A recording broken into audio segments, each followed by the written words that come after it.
Hello everyone, this is Ashutosh Kumar and I welcome you on my YouTube tutorial channel Ashutosh sir. आज हम सभी लोग इस ऑनलाइन ई लेक्चर क्लास में एसएससी सीएचएसएल की क्लास शुरू कर रहे हैं जो 2021 में अप्रैल में एग्ज़ाम होना है जिसका। तो आज से प्रॉपर जितने भी टॉपिक हैं ग्रामर में और जो भी चीज़ें इसमें पूछी जाती हैं वो सारे टॉपिक को हम लोग कवर करने वाले हैं। तो आज से आप लोग अपना शेड्यूल तैयार कर लें और मेरे साथ इस चैनल पर जो भी टॉपिक स्टार्ट हो रहे हैं, जितने भी लेक्चर्स होंगे उन सभी को ज्वाइन ज़रूर करें जिससे कि आप वो अच्छी प्रिपरेशन कर सकें। और इंग्लिश सब्जेक्ट जो आपसे पूछा जाएगा, जितना भी इसमें क्वेश्चन आएगा उसका आपका कोई क्वेश्चन इसमें गलत ना हो। तो आज हम लोग प्रॉपरली इसे स्टार्ट कर रहे हैं और मैंने कल इसके सारे टॉपिक को बता दिया था कि क्या क्या टॉपिक एग्जैक्टली आते हैं। तो आज उन्हीं में से एक टॉपिक मैं यहाँ शुरू कर रहा हूँ जिसमें पहला टॉपिक था एरर डिटेक्शन। तो उसमें आप लोगों को कुछ सेंटेंस दिए जाते हैं जिसमें कुछ एरर्स होते हैं, उन एरर को आपको फाइंड आउट करना होता है। ये एग्ज़ाम में पूछा जाता है। मोस्टली आपको 4 ऑप्शंस दिए जाते हैं, कहीं पर 5 भी होते हैं, जिसमें से आपको एक सेलेक्ट करना होता है जो सही या फिर गलत होता है। दोनों तरीके से क्वेश्चन पूछा जाता है कि क्वेश्चन में गलत क्या है, और दूसरा यह भी पूछा जाता है कि क्वेश्चन में सही क्या हो सकता है, यानी किस जगह पर उसे करेक्शन करके किसी वर्ड को कैसे रिप्लेस कर सकते हैं। ये भी चीज़ें पूछी जा सकती हैं। तो इस टॉपिक को हम लोग किस कैटेगरी में रखते हैं, किस तरह से हमें ये प्रिपेयर करना है, उसको भी समझ लेते हैं। चलिए तो शुरू करते हैं। पेन पेपर लेकर बैठ जाएं, स्टडी मोड में आ जाएं, जिससे कि कोई भी चीज़ें जो आपको कंफ्यूज करती हैं, जो आपको पहले से नहीं पता है, प्रॉपर वे में आप अपने पास नोट्स उसे बना सकें और जो भी पॉइंट्स आपको नया दिखाई देता है आपके लेवल से, तो आप उसे अपने पास नोट कर सकें। तो चलिए शुरू करते हैं।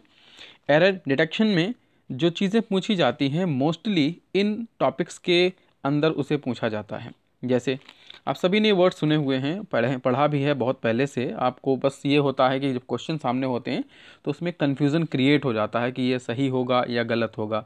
बस इसी चीज़ को आपको समझने की ज़रूरत होती है। तो जो पॉइंट्स पूछे जाते हैं वो नाउन लेवल पर पूछा जाता है सबसे पहले, यानी नाउन से जुड़े हुए जो भी एरर होंगे उनको दूर करना होगा आपको। दूसरा टॉपिक इसी तरह से प्रोनाउन से जुड़ा हुआ होगा।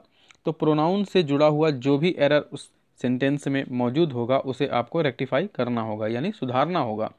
ठीक इसी तरह से वर्ब जो भी वहाँ पर यूज़ की गई है, अगर वो गलत तरह से यूज़ है तो उसको आप सही तरीके से यूज़ करना सीखेंगे, तभी आप इसको प्रॉपर वे में बता पाएंगे कि यहाँ पर क्या एरर है।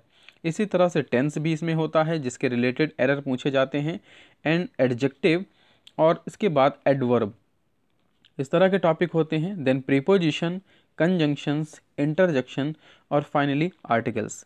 तो इन टॉपिक से रिलेटेड जो एरर मौजूद होंगे सेंटेंस के अंदर उन्हें आपको रेक्टिफाई करना होता है। तो जब भी आप एरर रेक्टिफिकेशन पढ़ रहे हैं या करेक्ट द सेंटेंस टॉपिक को समझ रहे हैं जिसमें आपको सेंटेंस को सही करने का प्रोसेस सीखना है, तो इन सभी टॉपिक के बारे में डीप नॉलेज और इन सभी की प्रैक्टिस ज़रूर होनी चाहिए, जिससे आप उस एरर को आसानी से फाइंड आउट कर सकें। एग्ज़ाम में मोस्टली आपको एक क्वेश्चन सॉल्व करने के लिए 30 से 40 सेकंड्स मिलते हैं, जो आजकल ऑनलाइन मोड में एग्ज़ाम होते हैं उन चीज़ों में। अगर आप ऑफलाइन मोड में दे रहे हैं तब भी ये चीज़ें कुछ खास डिफरेंट नहीं होती है, बट 30-40 सेकंड के आसपास ही समय मिलता है आपको एक क्वेश्चन को सॉल्व करने के लिए। एंड इतनी देर में अगर आपको प्रॉपर पूरे रूल्स मालूम है, सही तरह से पता है कि मिस्टेक कहाँ पर है, किस चीज़ों के रूल्स कैसे होते हैं, तो आप उसको बहुत जल्दी फाइंड आउट कर पाएंगे। तो हम लोग इसी हेड्स के अंदर, यानी इन्हीं टॉपिक के अंतर्गत चीज़ों को समझेंगे, 1 बाय 1 सभी चीज़ों को क्लियर करेंगे, जिससे हमारा ये करेक्शन सेंटेंस को करने का जो टॉपिक है वो पूरा का पूरा क्लियर हो जाए। तो सबसे पहले तो हम ये टॉपिक पढ़ने वाले हैं एरर डिटेक्शन का। इसके बाद में जो और टॉपिक्स होंगे उस पर फोकस करेंगे। आपको जो लास्ट वीडियो कल वाली थी वो भी देख लें, आप डिस्क्रिप्शन में उसका वीडियो के लिंक मिल जाएगा, वहाँ से आप उस वीडियो को देख लें। वो आप टॉपिक अपने पास ज़रूर नोट कर लें, जिससे आपको पता रहना चाहिए कि एसएससी सीएचएसएल 2020-21 के एग्ज़ाम में आपको क्या क्या टॉपिक पढ़ना है। तो चलिए अब इस मेन टॉपिक को शुरू करते हैं। सबसे पहला टॉपिक जो यहाँ पर देखिए नाउन दिया है, यानी इस टॉपिक को शुरू करते हैं। नाउन के बारे में समझते हैं कि क्या होता है ये, किस चीज़ के, इसे कैसे सॉल्व करना होता है या इससे रिलेटेड क्या क्वेश्चंस आते हैं। तो बेसिकली सबसे पहले नाउन क्या होता है, बहुत अच्छे से आप लोगों ने रट रखा है। Noun is the name of the person, place और थिंग, इस तरह से एग्जाम्पल के तौर पे, और बहुत से इसके एग्जाम्पल्स भी आपने रट रखे हैं। लेकिन कई बार एग्जाम में जब पूछा जाता है तो इसी चीज़ को लेकर कन्फ्यूज हो जाते हैं कि एग्जैक्टली कौन सी चीज़ नाउन में आती है, कौन सी चीज़ नहीं आती है। तो आप बहुत आसानी से इसे याद रख सकते हैं कि नाउन हम किसे कहते हैं। आसपास अपनी चीज़ों को देखिए, आपके आसपास जितनी भी चीज़ें मौजूद हैं, जितनी भी चीज़ें जो भी आपको दिखाई दे रहा है, वो सब कुछ अगर आप उसका नाम लेकर उसे इंडिकेट कर सकते हैं, कोई भी नाम, जो भी उसका नाम है, जो भी पर्टिकुलर आपके सामने कुछ भी रखा हुआ हो, वो उसका अगर आप नाम ले सकते हैं तो वो नाउन है। दैट मीन्स अब वो चाहे आइडिया ही क्यों ना हो, जैसे हवा आपके आसपास आ रही है जिसे आप देख तो नहीं सकते बट महसूस कर सकते हैं, अगर हवा आप उसका नाम ले रहे हैं तो दैट मीन्स वो भी नाउन है। इसी तरह से धूप, वह भी एक नाउन है। तो जब आप किसी वस्तु का, किसी चीज़ का, चाहे वो स्थान हो चाहे कोई व्यक्ति हो, आप उसका नाम ले सकते हैं अगर, तो वो नाउन है। और ऐसी कोई भी चीज़ नहीं है जिसका आप नाम नहीं ले सकते हैं। तो बहुत आसान तरीका है नाउन को समझने का कि नाउन एग्जैक्टली क्या होता है। तो नाउन हर वो चीज़ है जिसका कोई नाम रखा गया हो। जब हम नाम नहीं लेते हैं, जैसे ए, ये, वो, इस टाइप से कह के वर्ड्स बोलते हैं, तो वो नाउन नहीं होता है। बाकी अगर उसका हम नाम लेते हैं तो वो नाउन कहलाता है। यही चीज़ नाउन होती है। अब नाउन के बहुत से प्रकार होते हैं, जो प्रकार आपको पता होना चाहिए। मोस्टली ये तरीके होते हैं नाउन के, इतने प्रकार। इनके टाइप्स की बात करें तो मोस्टली प्रॉपर नाउन, यानी जब हम किसी नाउन का कोई ख़ास नाम रख देते हैं तो वो प्रॉपर होता है। जैसे एग्जाम्पल के तौर पे आप अपना नाम लें, या मेरा नाम आशुतोष जैसे कि है, तो अगर मैं अपना नाम बोलता हूँ तो ये एक प्रॉपर नाउन है। इससे पता चलता है कि मैं अपनी ही बात कर रहा हूँ। एक ग्रुप में ढेर सारे लोग खड़े हों, उस ग्रुप में आप किसी एक व्यक्ति को नाम बुलाएं, इससे वही व्यक्ति आए और कोई व्यक्ति नहीं, जिससे उस खास व्यक्ति का पता चलता है उसका नाम का। सपोज आप अपना नाम लेते हैं उस भीड़ में, तो आपको अगर बुलाया जाता है तो एक प्रॉपर नाउन है। इस तरह से प्रॉपर नाउन होता है। तो अभी हम इसे डिटेल में भी समझेंगे। अभी तो यहाँ मैं टाइप्स बता रहा हूँ कि क्या क्या नाउन होते हैं। फिर उसके बाद दूसरा कॉमन नाउन होता है। इसी तरह से एक कलेक्टिव नाउन होता है। तो नाउन के ये प्रकार हैं। आपको सारे नाम रटने की ज़रूरत नहीं है, बस समझने की ज़रूरत होगी कि ये किस प्रकार से फंक्शन करते हैं ये सारे वर्ड्स। तो इसी तरह से कलेक्टिव नाउन होता है। एब्स्ट्रैक्ट नाउन होता है। एब्स्ट्रैक्ट वो होता है जिसे हम लोग महसूस कर सकते हैं केवल, उसको बोलते हैं। मटेरियल नाउन होता है इसी तरह से, जिससे हमें किसी मटेरियल का पता चलता है। काउंटेबल नाउन, जिसे हम गिन सकते हैं, वो काउंटेबल नाउन। अनकाउंटेबल, जिसे हम गिन नहीं सकते हैं, कोई भी ऐसी चीज़ जिसे हम गिन नहीं सकते हैं, वो अनकाउंटेबल नाउन कहलाता है। इसी तरह से सिंगुलर और प्लूरल होते हैं नाउन के टाइप्स। तो नाउन जो होता है बेसिकली वो सिंगुलर भी हो सकता है, प्लूरल भी हो सकता है, ये दोनों चीज़ें भी हैं, तो उसको भी हमें यहाँ समझना होगा। एंड देन पॉजेसिव नाउन, जब हमें किसी नाउन का किसी से संबंध बताना होता है तो हम लोग पॉजेसिव का यूज़ करते हैं। जैसे बॉयज़, बॉय लिखें, अपॉस्ट्रॉफी का साइन लगा के एस लिख दें, तो ये जो प्रोसेस बनेगा पूरा, ये एक कहलाएगा पॉजेसिव नाउन। इसी तरह से जेंडर ऑफ अ नाउन होता है। जेंडर ऑफ अ नाउन में आप उसको पता लगाएंगे कि वो जो वर्ड हम पर्टिकुलर यूज़ कर रहे हैं वो मेल के लिए यूज़ किया जाता है या फीमेल के लिए यूज़ किया जाता है, या फिर न्यूटर जेंडर, यानी किसी के लिए नहीं यूज़ किया जाता बल्कि किसी वस्तु के लिए यूज़ किया जाता है। तो बेसिकली हमें यही टॉपिक होते हैं नाउन में समझने, और इसी के अंतर्गत और भी चीज़ें एक्सपेंड करेंगे कि किस चीज़ को कैसे हम फिक्स करते हैं, कहाँ पर उसे यूज़ करते हैं। तो जैसे इसमें सभी बात कर रहे हैं, अब हम इसे प्रॉपर नाउन को समझने की कोशिश करते हैं कि प्रॉपर नाउन हम किसे कहते हैं। तो प्रॉपर नाउन एग्जैक्टली अगर हम लोग बात करें तो प्रॉपर का मतलब हो गया कि किसी का जो खास नाम, जिससे किसी दूसरे का नहीं बल्कि उसी व्यक्ति का, उसी वस्तु का पता चले, तो वो प्रॉपर नाउन कहलाता है। जैसे आप अपने सभी परिवारों को, सदस्यों को देखिए पूरे घर में, तो आपके पूरे परिवार में कुछ लोग मेल हैं, कुछ लोग फीमेल हैं। तो मेल जब वर्ड यूज़ करते हैं, फीमेल जब वर्ड यूज़ करते हैं, तो ये कुछ कॉमन टाइप के वर्ड्स हो गए। बट आप किसी एक का नाम लेंगे तो पूरे परिवार में अगर 10 सदस्य हैं और किसी एक का नाम ले रहे हैं तो सारे नहीं आएंगे, या फिर एक नाम लेने से 2 लोग नहीं आएंगे, एक ही कोई व्यक्ति आपके पास आएगा जिसका आप नाम ले रहे हैं। तो वो जब उस व्यक्ति को खास बना देता है तो वो प्रॉपर नाउन कहलाता है। इसी तरह से वस्तु का भी होता है। कोई भी वस्तु आप अपने पास रखते हैं, उसका अगर आप कुछ नाम रखते हैं तो वो प्रॉपर नाउन कहलाता है। तो exactly proper noun is a special word और name that we use for a person, place और ऑर्गेनाइजेशन। इसी तरह की चीज़ों को हम लोग जब नाम लेते हैं किसी का खास तौर पे, तो वो हमारे लिए प्रॉपर नाउन का वर्क करता है। एग्जाम्पल के तौर पे जैसे मैं अपना नाम लूँ आशुतोष, इस तरह से, ये प्रॉपर नाउन है। जस्टिन, किसी का नाम रखें तो वो प्रॉपर नाउन है। लखनऊ, जहाँ हम लोग रहते हैं, इस जगह से उस जगह का नाम लेते हैं किसी भी जगह का, तो प्रॉपर नाउन है। इसी तरह से दिल्ली का नाम लें तो प्रॉपर नाउन है। किसी भी जगह का नाम लेते हैं अगर हम लोग, इंडियंस जो लोग होते हैं इंडियंस, तो इंडिया एक प्लेस का नाम, उसी तरह से हम उसको प्रॉपर कह सकते हैं। तो ये सारे के सारे वर्ड जो है प्रॉपर नाउन है, जो किसी एक खास का पता लगाते हैं, किसी खास के बारे में बताते हैं। तो प्रॉपर नाउन स्पेशल होता है, प्रॉपर नाउन कुछ स्पेशल रूल्स भी फॉलो करते हैं और प्रॉपर नाउन दूसरों से अपने आप को अलग भी करता है, वो नाम उसका प्रॉपर नाउन कहलाता है। तो आई होप कि प्रॉपर नाउन सभी को क्लियर हुआ होगा कि प्रॉपर नाउन एग्जैक्टली हम किसे कह रहे हैं। फिर अब बात करते हैं कॉमन नाउन की। तो कॉमन जैसे कि वर्ड से ही क्लियर हो रहा है, कॉमन दैट मीन्स कि जिसमें हम क्लियर ही ना कर पाएँ कि किसकी बात कर रहे हैं, तो वो कॉमन होता है। अब इस कॉमन में बहुत से ग्रुप हो सकते हैं। कॉमन जितने भी नाउन होंगे वो बिगिन से मोस्टली जो होते हैं लोअर लेटर से स्टार्ट करते हैं, यानी कि छोटे अक्षरों से शुरू करते हैं जब तक कि उसे किसी सेंटेंस में शुरुआत में ना लिखा जाए। बट मोस्टली हम इन चीज़ों से क्लेरिफाई नहीं कर पाते हैं कि कितने किसकी बात कर रहे हैं। जैसे सपोज़ आपके सामने ढेर सारे लड़कों का एक समूह खड़ा है, लड़कों का, आप बोले बॉय, तो बॉय उसमें सारे ही हैं। अब कौन से बॉय की आप बात कर रहे हैं? तो बॉय अगर सारे ही हैं, दैट यही चीज़, यही वर्ड जब हमने बॉय यूज़ किया तो सारे लड़के हुए, तो इसका मतलब ये हुआ कि ये बॉय वर्ड जो है कॉमन है।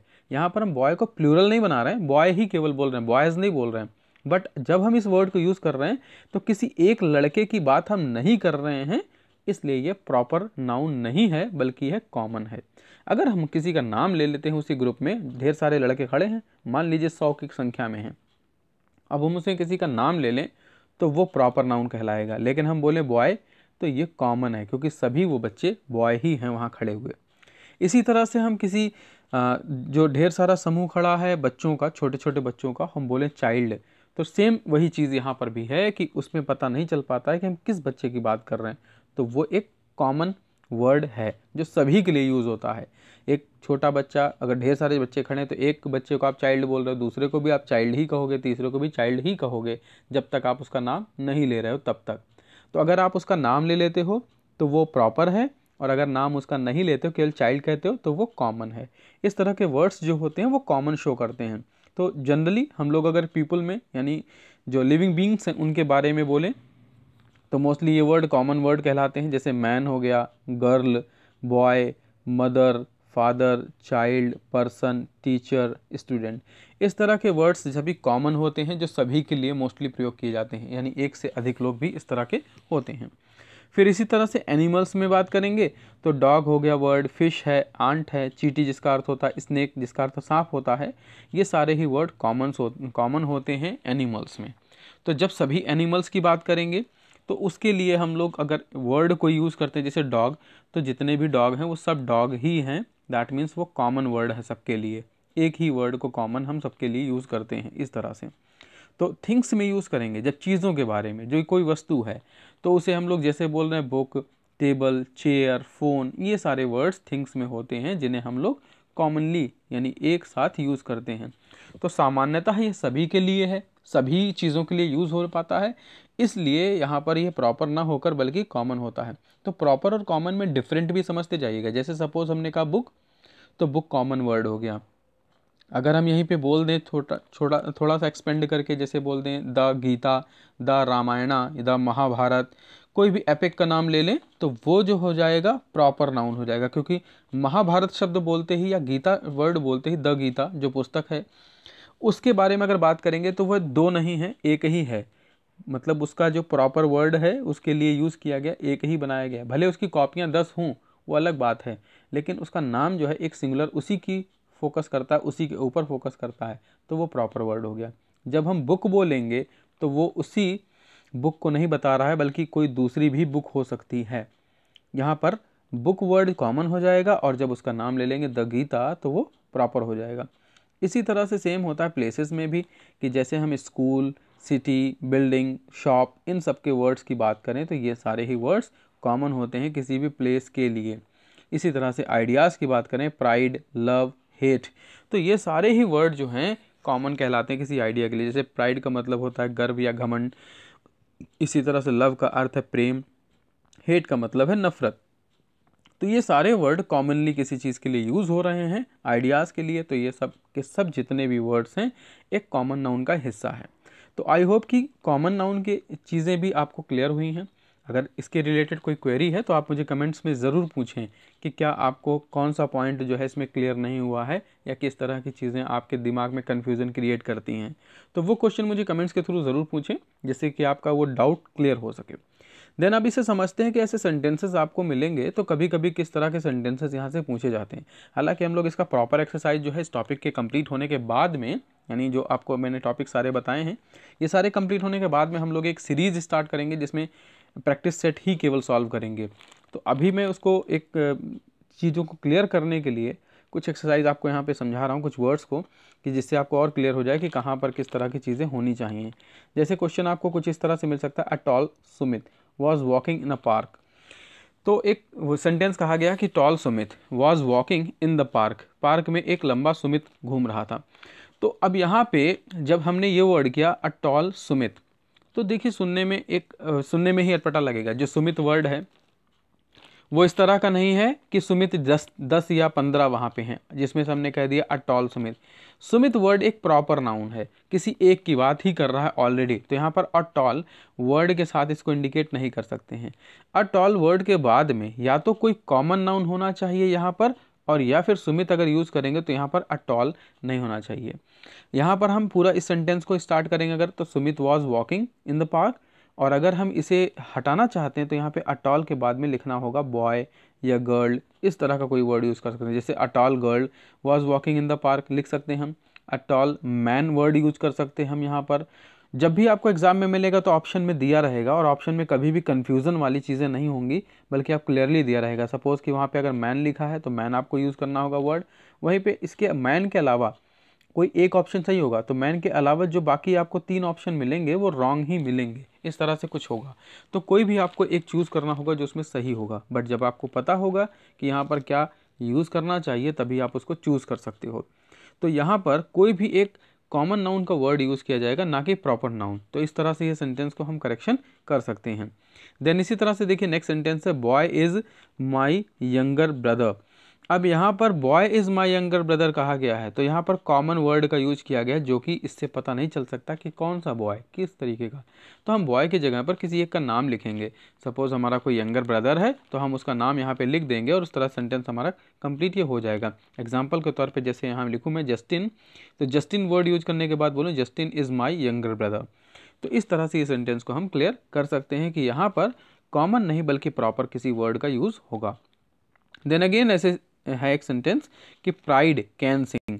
अब प्राइड जो है एक आइडिया होता है, यानी एक विचार होता है, कॉमन नाउन का हिस्सा ज़रूर है बट आइडिया है ये।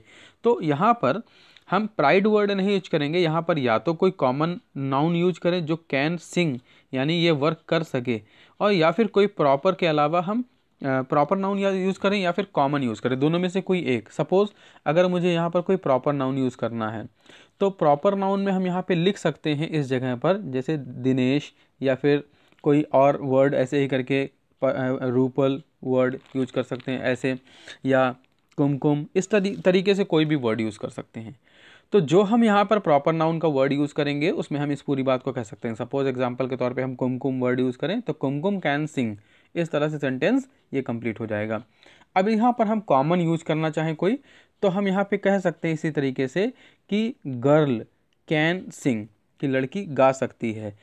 और गर्ल हमें ये क्लेरिफाई भी करना होगा सेंटेंस में कि कौन सी गर्ल, तो उस तरीके के ऑप्शन वहाँ पे एग्जांपल में मिलेंगे तभी आप इसे क्लेरिफाई कर पाएंगे इस तरह से।